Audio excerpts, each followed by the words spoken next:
Sabe o que forja uma identidade? Às vezes, é o conflito. E para o cristianismo primitivo, essa foi a resposta. Parece estranho, né?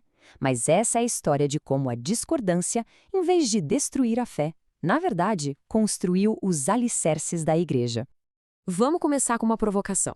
A gente tende a imaginar o cristianismo começando como uma coisa só, unificada, certinha. Mas e se não fosse nada disso?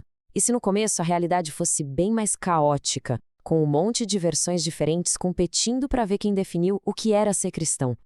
Pois é, os primeiros séculos do cristianismo foram exatamente isso aí. Não tinha um Novo Testamento todo organizado numa estante. O que tinha era um verdadeiro campo de batalha de ideias. Cada grupo com uma visão completamente diferente sobre Jesus, sobre Deus, sobre salvação. Uma loucura. E bem no meio dessa confusão toda, a gente encontra a palavra heresia. Mas olha que interessante a origem dela. Hoje a gente pensa em heresia como crença errada, né? Só que a palavra grega heiresis significava simplesmente uma escolha, ou uma facção. Ser herege era só escolher um lado. A grande questão era qual dessas escolhas ia virar a regra para todo mundo. Então, vamos conhecer alguns desses grupos que escolheram caminhos diferentes. E olha, não dá para pensar neles como uns cultos malucos, não. Eram movimentos intelectuais muito sérios que estavam fazendo perguntas muito importantes. O problema é que as respostas que eles encontraram, bom, elas ameaçavam derrubar tudo que a corrente principal do cristianismo estava tentando construir. Um dos primeiros grandes desafios foi o docetismo. O nome vem do grego dokeo, que quer dizer parecer. A lógica deles era a seguinte: um ser divino, perfeito, não pode sofrer de verdade. Não pode ter um corpo de carne e osso. Então, para eles, Jesus era tipo um fantasma, uma projeção. Ele só parecia humano. E a consequência disso é gigantesca, né? Porque se ele não era humano de verdade, o sofrimento dele na cruz também não foi real. E a reação a isso veio na hora e veio forte. Olha só essa citação de Inácio de Antioquia. Ele repete a palavra verdadeiramente de propósito, não é à toa.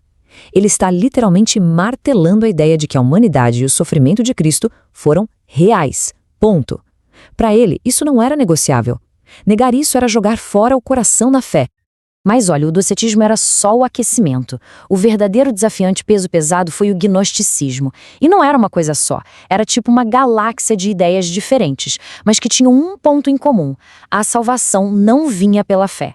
Vinha por um gnosis, uma palavra grega para um conhecimento secreto, especial, revelado só para alguns. E a base desse conhecimento secreto era essa visão de mundo aqui. Os gnósticos viam o universo de forma totalmente dividida. De um lado, o espírito, que era bom, puro, uma faísca divina que está presa dentro da gente.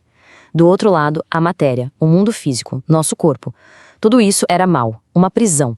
E o pior, não foi criada pelo Deus verdadeiro, mas por um Deus menor, que eles associavam ao Deus do Antigo Testamento. E aí, levando essa ideia a um extremo, apareceu um cara chamado Marcião. Ele era um armador rico, um pensador lá do século II. O que ele fez? Ele olhou para as escrituras judaicas, o Antigo Testamento, e depois para os ensinamentos de Jesus. E não viu ligação nenhuma. Para ele, era uma contradição total. E a solução que ele propôs foi, para dizer o mínimo, radical. Na cabeça de Marcião, era simples. Os dois testamentos não podiam estar falando do mesmo Deus, de jeito nenhum. De um lado você tinha o Deus do Antigo Testamento, que para ele era um criador bravo, cheio de regras, julgador. Do outro lado, o Deus que Jesus chamava de Pai, um Deus de amor puro, de misericórdia, que não tinha nada a ver com esse mundo material e suas leis. E o ponto-chave é que o Marcião não ficou só na teoria, não. Ele partiu para a ação. É como se tivesse pego uma tesoura e literalmente picotado as escrituras. Primeiro, jogou fora todo o Antigo Testamento. Depois, ele pegou os textos cristãos e saiu editando, tirando tudo o que ele achava que era referência à lei judaica. O resultado? Ele criou o primeiro cânon do Novo Testamento. Só que era um cânon todo recortado. E essa atitude do Marcião foi o que forçou a igreja a reagir. Foi um checkmate. Até aquele momento, a lista de livros que os cristãos usavam era meio flexível, mas agora não dava mais para ignorar. A pergunta estava na mesa. Se a Bíblia do Marcião está errada, então qual é a certa? Quais são os livros que realmente valem? Essa crise toda acabou gerando uma resposta super organizada por parte da corrente principal, aquela que a gente depois vai chamar de ortodoxa. Não adiantava só ficar falando que os outros estavam errados. Era preciso pela primeira vez definir com todas as letras o que era o certo.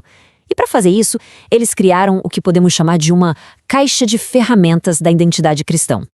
E essa caixa de ferramentas tinha 3 peças fundamentais. A primeira, a regra de fé, para deixar bem clara qual era a história principal. A segunda, a sucessão apostólica, para dizer quem tinha autoridade de verdade para ensinar. E a terceira, o cânon bíblico, para bater o martelo sobre quais livros eram oficiais.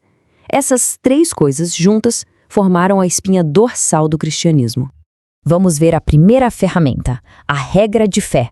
Olha que interessante, não era um livro, não era um documento escrito, era um resumo, falado mesmo, das crenças mais básicas que todas as igrejas importantes ensinavam.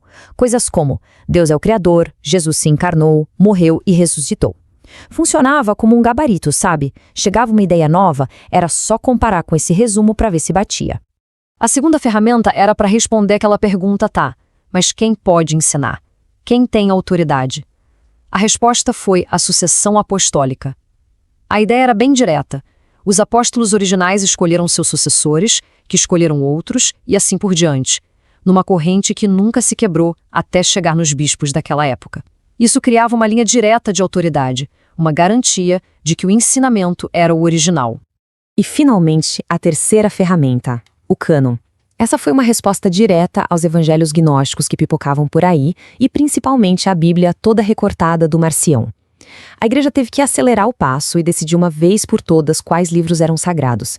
E foi aí que, lá pelo final do século II, o núcleo do Novo Testamento que a gente conhece hoje, os 4 evangelhos, Atos, as cartas de Paulo, começou a tomar forma. E tudo isso nos leva a pensar no legado dessa confusão toda. Parece até um paradoxo, né? Porque os mesmos desafios que quase destruíram a igreja foram, na verdade, o que a forçou a se definir, a se encontrar e a ficar mais forte. Tem um teólogo do século XIX, John Henry Newman, que resumiu isso de um jeito perfeito. Ele disse que a heresia não foi só um problema para resolver, ela foi o motor que fez a teologia se desenvolver. Pensa bem, sem as perguntas cabeludas dos gnósticos, sem o desafio radical do Marcião, talvez a igreja demorasse muito mais tempo para organizar suas próprias crianças. O resultado final é esse paradoxo incrível. O conflito fez a teologia amadurecer. Ter oposição acabou fortalecendo a identidade, e a necessidade de dar respostas transformou um monte de comunidades espalhadas numa instituição mais unificada, com uma estrutura pronta para crescer e se espalhar pelo mundo. Então, no fim das contas, a identidade cristã não nasceu num ambiente de paz, todo mundo concordando com todo mundo. Pelo contrário, ela foi forjada no fogo do debate.